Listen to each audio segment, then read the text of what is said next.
अवघ्या महाराष्ट्रावर प्रसिद्ध असलेल्या चिपळूणच्या नवसाला पावणाऱ्या श्रीदेवी करंजेश्वरी आणि श्रीदेवी सोमेश्वरचा शिमगा महोत्सव आजपासून सुरू झालाय। आज आमदार शेखर निकम यांनी या पालख्यांचं दर्शन घेतले। तब्बल 1 वर्षानंतर देवी करंजेश्वरी आपल्या माहेरीच म्हणजेच पेठमाप येथे जाते।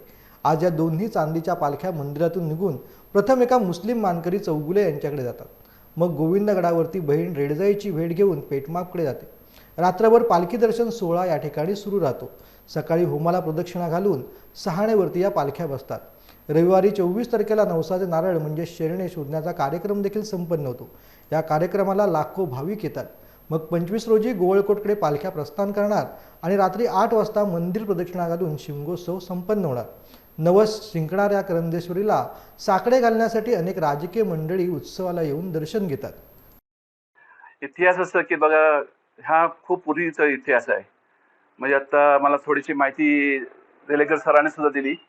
त्यांनी सांगितलं की खूप वर्षापूर्वी, म्हणजे 200-400 वर्षापूर्वी जेव्हा काय हल्ले होत आणि सोनं लुटलं जात होतं, तर देवीचं सोनं होतं, असं होतं की त्या देवीच्या सोन्याला आमच्या घरी आणून इथं ठेवलं गेलं होतं आणि ते सोनं सेफ्टीमध्ये राहिलं आणि किती वर्षानुवर्ष आमच्या इथेच राहिलं।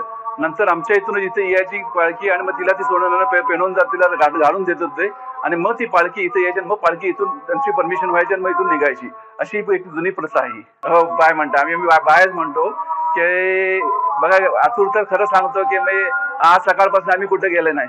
आम्ही हेच म्हणतो। आता ती एक छोटीशी तुम्हाला इथे जाळी काढायची होती, काल आम्ही पूर्ण दिवस वेल्डरला बोलून ती काढून घेतली आणि त्याची वाट अशी की पहिलेच म्हणजे आज पालखी आहे, एक 15 दिवस आहेत, 10 दिवस आहेत, हे चालूच असते आमच्या इथं। नवीन पिढीला माझा खरं मेसेज तुम्हाला हे आहे की ही गंगा जमुना रीत की हिंदू मुस्लिमचे एकता इथं तुम्हाला कोकणात बघायला मिळेल की पालखी तिथून निघते, ते एक धर्माची, हिंदू धर्माची पालखी निघते आणि सर्वात पहिला मान आमचा हे आमच्या घरी येते आणि आमच्या घरातले जेव्हा ओढ भरत आहे तेव्हा ती इथून पालखी निघते।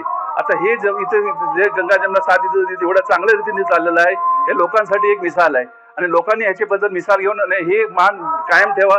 आणि लोकांनी एक शायरने बोला ना की मजहब नहीं सिखाता आपस में बैर रखना, हिंदी है हम वतन हिंदो सिता हमारा।